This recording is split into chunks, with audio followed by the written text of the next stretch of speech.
கிடைக்குன்னு பார்த்துக்கிடுங்க. பசுமாட்டு பால்னா பசுமாட்டு பாலில் சாப்பிடுங்க. இல்லாட்டன்னா இப்போ பாக்கெட்டு பால் பிரயோஜனம் இருக்கா? உடம்புக்கு குண்டாகணுன்னா பாலில் சாப்பிடுங்க. ஒல்லி ஆகணுன்னா சுடு தண்ணியில், பச்சை தண்ணியில், வெந்நீரில் சாப்பிடுங்க. டீ காஃபி குடிக்காங்க. ஆமாம், உங்களுக்கு எப்போ டைம் இருக்கோ சரி எனக்கு சரி மேடம் சரி.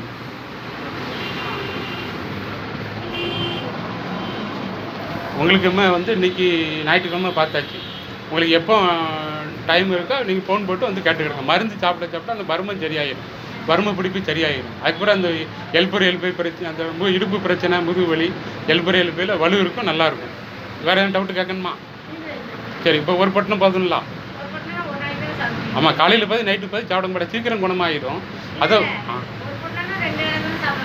ஆமாம், காலையில் பாதி நைட்டு பாதி சாப்பிடுங்க. எல்லாம் ஒரு 7 நாளுக்கு வேணால் வாங்கிடுங்க.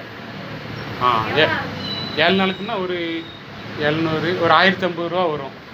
ஆமாம், கம்மியாக இருந்தாலும் கம்மியாக வாங்கிடுங்க. இதுக்கு ஒரு மஜ்ஜாத்துக்கு ஒரு 300 ரூபா ஆச்சு மேடம். தைலத்துக்கு ஒரு